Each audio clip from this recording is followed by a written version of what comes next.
So usually I don't have a big intro for every guest that comes onto this show. I cut it down, I work it through, I make sure that it's tailored and fit for purpose. But I can't do this with this one. There's no chance. My next guest is such an inspiration that she deserves everything I'm about to read. She is amazing. Let's do it. My next guest is a woman who defines resilience, creativity, and reinvention. She's a mother of 7, a media entrepreneur, a best-selling author, and the voice behind not 1, but 2 award-winning shows, the Fabulous Over 50 podcast and the Jen Hardy Show. Now that's racked up over 3 million views on YouTube in less than a year. But this journey didn't start with success. It started with survival. In 2018, she was given just a year to live after being diagnosed with muscular dystrophy. From hospital stays to wheelchairs to homeschooling her children and building a media empire, she's proven that diagnosis is not destiny. Through Hardy House Media, she's championed creators and entrepreneurs, particularly women over 50, giving a voice to stories that often go unheard. She's also the founder of the 50 Over 50 Podcast Awards, celebrating powerful women in the podcasting space. She lives on Barrier Island in Florida with her husband and producer Dave, where she continues to inspire millions with humor, wisdom, and a little bit of sass. Please welcome to the show, the incredible Jen Hardy. Wow. You know, when you read it out loud, it just seems like a lot of stuff. I'm sorry, that was loud. And thank you for that incredible introduction. Yeah, it's been a whirlwind. Can I tell you? It has been a whirlwind. Oh my gosh. Honest, I'm just going to sit here in admiration, Jen, because goodness, no. Your story is phenomenal. And I can't even imagine how you got from where you were to where you are. It's just a pleasure having you here. Thank you so much for taking the time. Thank you. Well, you know, I think the lesson is just get up and do something. That's the lesson, right? My son was going to have a podcast. I didn't even know what a podcast was. He stopped doing it. I paid him $100 for his microphone, hooked it up to my hospital table next to my bed because I couldn't even get out of bed. And that was the beginning. So no matter where you are, this is what I try to tell people. It doesn't matter where you are, right? You can do something. But you started. So if we go back, let's go back before the kids, all 7 of them. If we go back, you were an AT&T operator, you were selling insurance, you were working in finance, you were serving as an emergency medical technician.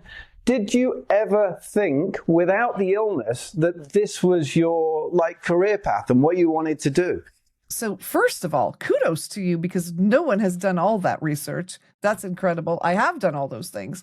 And to be quite honest, so I grew up in LA, right? So in the tickling in the back of my head, I did theater in LA and I thought one day I want to be on the stage. And to be honest, when my oldest son, who is now 29, was a baby, I was in this stadium where there was, 50,000 people. And I said, one day I want to be there on that stage.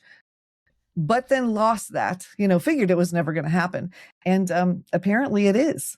And 7 children. Wow. 7. That's just incredible. You want to hear something? I will just blow that out of the water. I have 7 children that I have had in 4 different decades that span 3 generations. Yes. Wow. 80s, 90s, 2000s, and 2010s. And I've got a Gen Alpha, some Gen X, Gen Zs, and some millennials. Isn't that Do they nuts? all get on? No, absolutely not. Are they all super proud of you? Absolutely not. The old ones think that this is just nuts. They're like, Mom, come on, what is this? And I think now the play button, I think that, that is making some people realize that I'm working hard and doing a job and not just being ridiculous. The younger ones are like, I can't believe you have a Discord. How is this happening? Yeah, but they're warming up to it. So we've had a couple of kids. We've been working in different careers. It's 2014 and the doctors suddenly give you 1 year to live. Now, tell me about that day. When you found that out, that must have just been, I can't even imagine.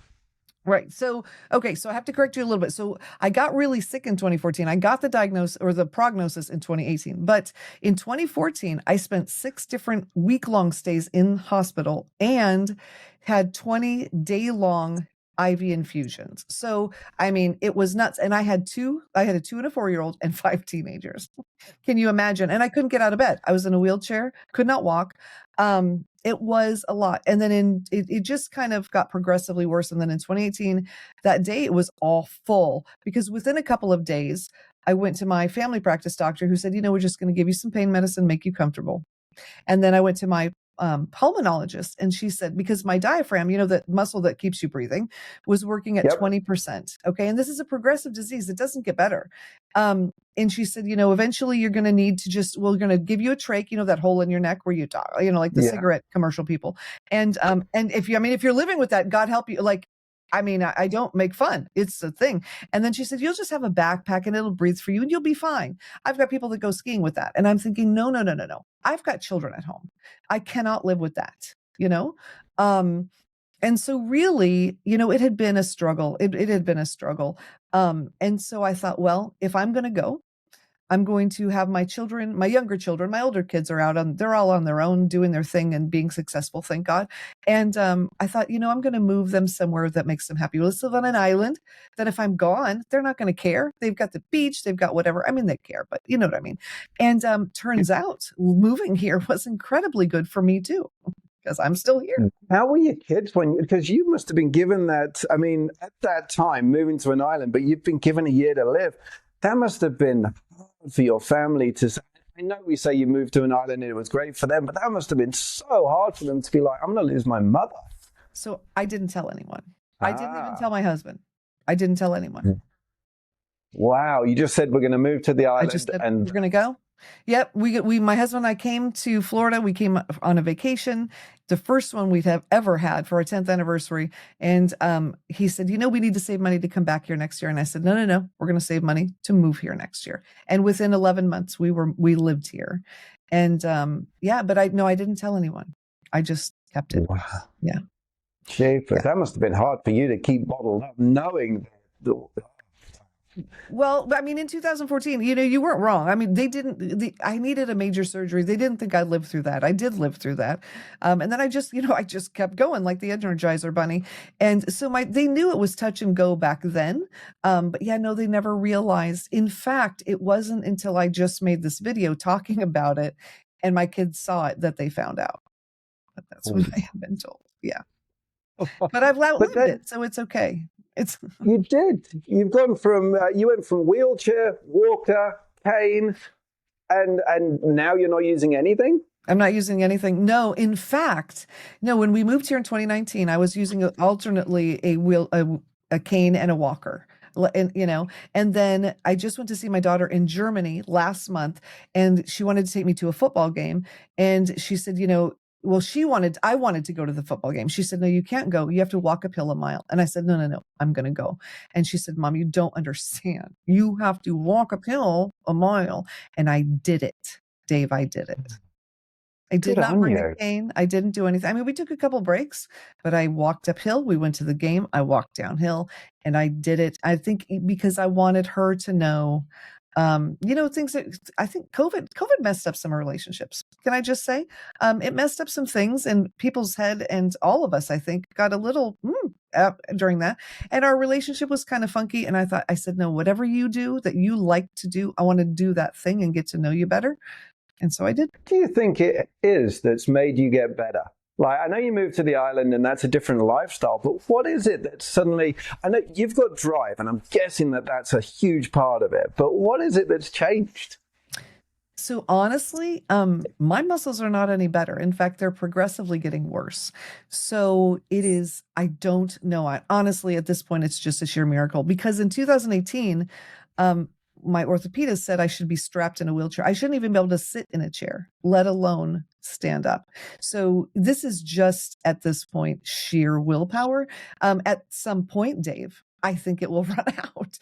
But for today, it's here, which is why I do so many things. If I want to do something, I do it. Right. And I do it quickly. And like my awards, right? We decided we wanted to have the 50 over 50 awards in January. We had nominations in February. We held it in March.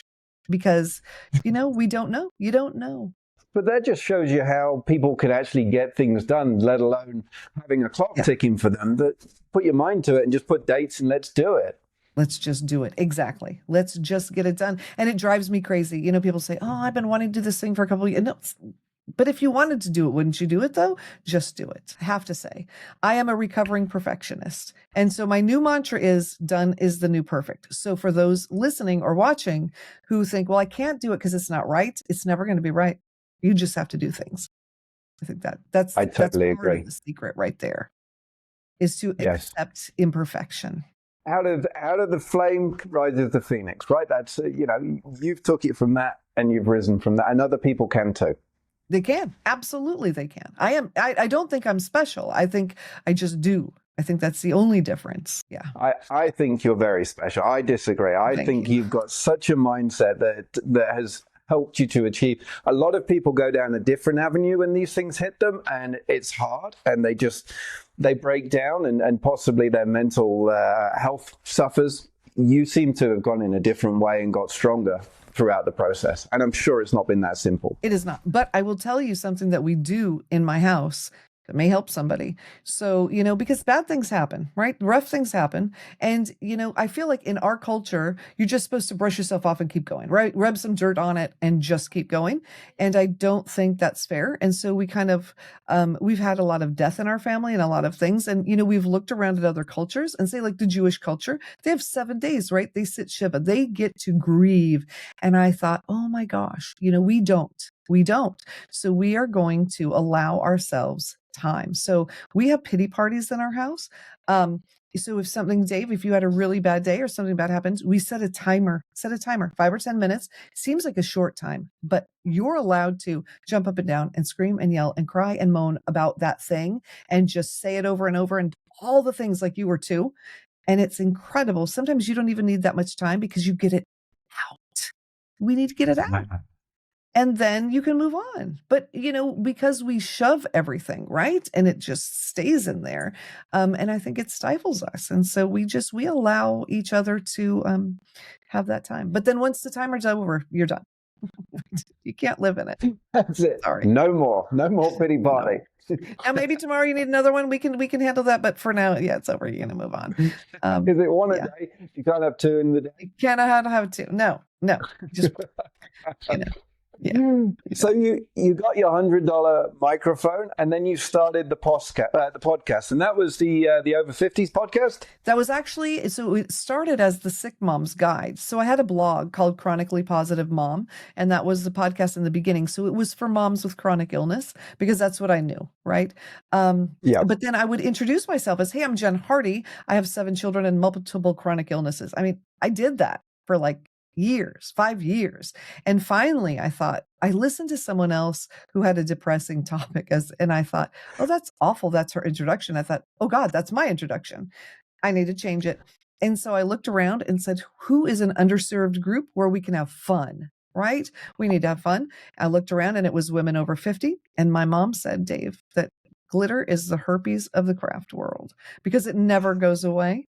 Well, it's true. Love and, that. Wrinkles don't go away. So if I put glitter at the wrinkles, people notice the glitter.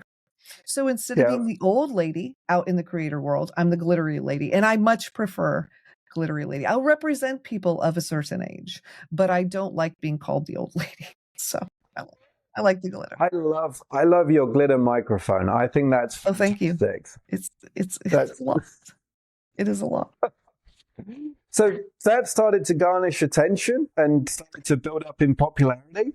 It did. And I left all the sick mom things on there because as we age, we deal with illness, right? There was a lot of different things we had talked about that did apply. So I left those. We're about to hit 200 episodes now. But yeah, the rebranding really hit a nerve with a lot of people. And so they started tuning in. And it's another thing where, good enough is the new perfect and I just do it. And there's so many people that talk about how perfect and this and that. And it's not, Dave. It's not at all. But people tune in anyway. So, it's real. It is real. I will give you that.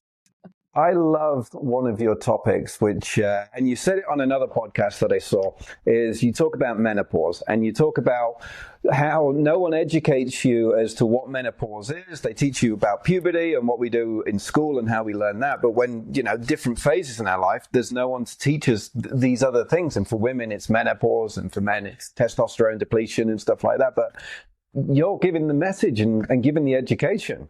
We did. We called it The Talk over 2 episodes because, the woman, and I don't know if you heard this, the woman that lived in the house before me, she was going through menopause and they put her in an institution because they thought she was losing her cotton picking mind.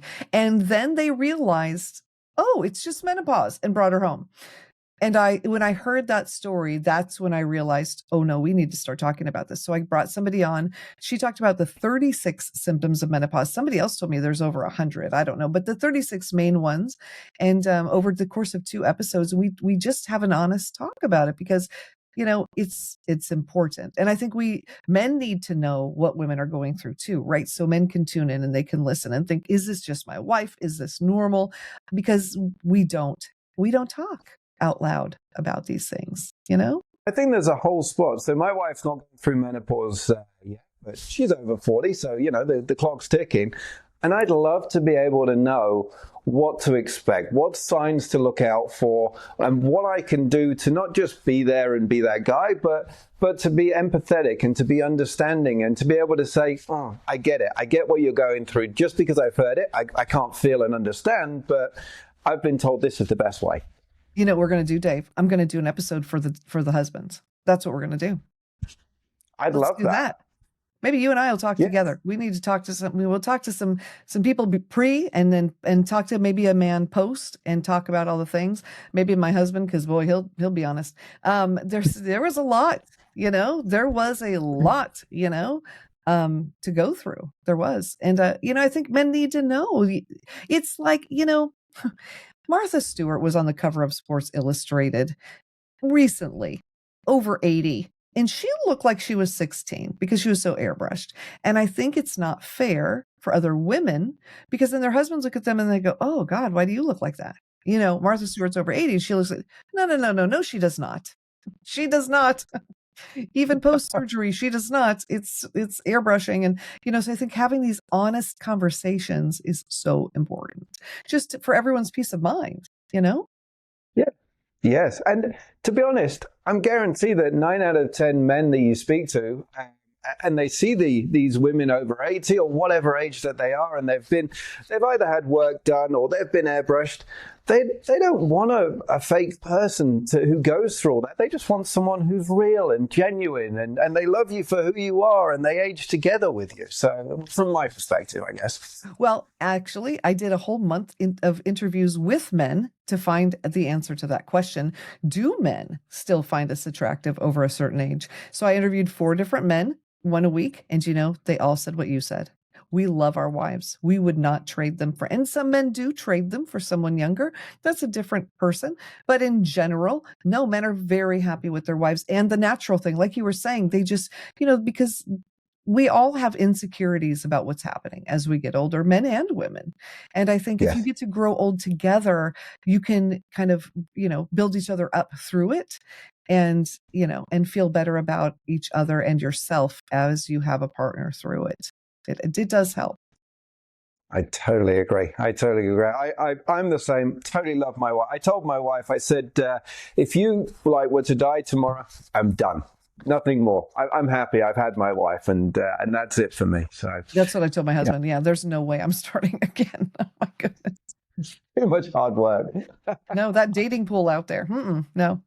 Oh, yeah, I'm too old for that. I couldn't go through all that now. So it's all different. It's just not me. It's a lot. Yeah. So the podcast is starting to be a success, and then someone says to you, you should get yourself on video, and then you transition it over to YouTube.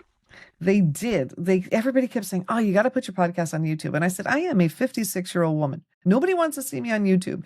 And they're like, just try it. And so I thought, okay, I will try it. So I interviewed a woman, Judge Stephanie Boyd, beautiful woman, inside and out. I love her. And I thought, well, if I'm going to do this video thing, I'm going to do it. I've always wanted to do shower thoughts in the shower. very dressed modestly. Always have to say that out loud. But why do we drive in a parkway, park on a driveway kind of a thing? And which is not on the front of my channel. I need to put them back on there, but I've done 1,000 of them. So I batched out 100 and I put 3 up a day and I put that video up and I was monetized in 3 weeks. I had 250,000 views my first month. And Wow. I thought, well, this may work. And the people that were watching said, we're men and we're not over 50. So this whole fabulous over 50 thing, you need to change the name. And as a podcaster, we don't get feedback, right? So I was thinking, oh, I got feedback. People have an opinion. I will change the name. And so I changed it to the Jen Hardy Show, thinking, how far is this going to go, really? And I gave myself a goal. I said, on my birthday next year, I want to get 100,000 subscribers. I want that play button. And so, I change it. And then I have the podcast, I changed to Voices of Justice. So, because then now we interview judges, lawyers, legislators, and some ex-convicts that are doing really cool things. And can I tell you, I hit my goal 2 weeks before my birthday. I'm in awe. Honestly, you nailed it. And I got to, and I told you, I wanted to unbox it. Okay, so it's here. It's here. I'm unboxing it live tonight. But this came today. And it's killing me to not unbox it. It is killing me, but it will be here. It will be here. Yes. I'm so jealous. One day I'll have one of those, Jen. I know I will. Absolutely will. Look at your show. It's beautiful. You've got an incredible show. I love it. Yeah. So Voices of Justice, why did you go into the kind of criminal legal world? Because from your background, and maybe I missed it doesn't say anything about law. Was it just fascination, or? There was no law. So long story short, we were fostering a child. We believed we were going to adopt him. And so I was watching court because foster parents have no say in court here in the US. And so I wanted to know exactly what I could do to make sure that he stayed in our home. And that did not happen, unfortunately. But it didn't have anything to do with court. But that's how I started watching court. So I watched court for 6 months, found this judge, loved her, did this interview. Everyone loved it. And I thought, I wonder if I can interview another judge. And I did. And then that was it. It just took off. And, I've only interviewed 5 of them, but every one of my judges comes back at least once. And I was talking to an attorney today and he said, Jen, I've asked 40 judges to come on my show and none of them will. I don't know what it is about wearing glitter and sequins and just letting them ramble on. But I do, I ask a question and they can talk for 20 minutes if they want to, and they do. And so, but that's where the meat is, right? If you ask someone a question and let them talk, you never know what you're going to hear. And so that's what we do over there. Yeah. What's the best story? What's the pinnacle that you've heard, either from a judge or a convict? Or one of the judges is a judge because he was shot in the eye at 13 with a pellet gun, and blinded in that eye. And all his parents wanted was an apology. And not only would the family not apologize of the child who shot him, they fought with them and they said, now we're getting an attorney. And the attorney was so nice to him and the judge was so nice. He decided one day he was going to do those things, and he did. And he became the first African-American judge in his county. And for 10 years was the only African-American man judge in his county. So, he really had to work hard for what he got, and but he did it. So his is the best story to me. They're all good stories, but his is very inspiring. How did you find the transition from, because editing a podcast is quite different to editing a video. I don't know if you'd had experience in that before. I did not. It's horrible. They're just horrible. They really are. Everything I've edited for the last year is god awful. I had someone do one. She did a fair job. And I now have an intern who is a gift from God. My first really professionally looking edited video in the whole time I've done this will come out next week. And I'm interviewing a gentleman that was an investigative reporter for CBS and ABC, our major networks here in the US. And he's doing a show that's professionally edited by people that worked at the networks. And then I'm interviewing him about that show, and they're coming out simultaneously. And I have to say, my show looks as good as his. For the first time ever. I'm really horrible at that job. Yes. So. You've also got a book as well. Well, And you wrote this book in 2 weeks. I have 5. Yeah. So first 4 books, they're fine. But this last one, yeah, it was, I got a little nervy, Dave. I'm not going to lie. Somebody said, you do all this YouTube stuff. You should write a book. And I said, okay, I will. I'm going to write a book. I'm going to publish it in 2 weeks because Christmas was coming. It needed to come out. And so reached out to 12 YouTubers and media company owners. And I said, I'm publishing a best-selling book. You have 2 days to contribute. Send me something. And they all did. And then we stayed number 1 for 31 days on Amazon. Yeah. Again, everything you touch seems to turn to gold from what you're doing. Well, okay. This year, it's been 11 or 12, whatever, years in the making. It's, 11. Yeah. So this year it is, I know somebody told me I was an alien because they're like, you can't do a book in 2 weeks, but I'll tell you the secret is, no editor will touch editing a book in 2 weeks, and you can't read it yourself because you know what you meant, but you don't see what you actually wrote. So what I did was I read the audiobook. Because if you read it out loud, so as I was reading the audiobook, I was making the changes, and then I had the audiobook. You say 11, 12 years in the making. You've accomplished this year some amazing milestones. What advice would you give to someone who's just starting out and just looking at this and finding the sheer amount of time and hard work that goes into it as to how they can get to where you are today? Okay. Well, number 1, it's not about the money if you're doing something in the creator space, unless it's to point to your business. You just have to do it because it's a passion. If it's not a passion and you want those dollars, quit and get a job because it's not going to be it this year. Number 1, because, oh my goodness, I can't tell you the stories. And just do the things you love to do, right? Talk about the things that you know and you love and share them honestly and passionately with the world. And put in your time. You got to put in the time, though. That's the thing, And I think, people that try to cheat the process and step over other people and do all that, don't do those things. Yeah, don't do that. Just be nice. There's not enough nice people out there.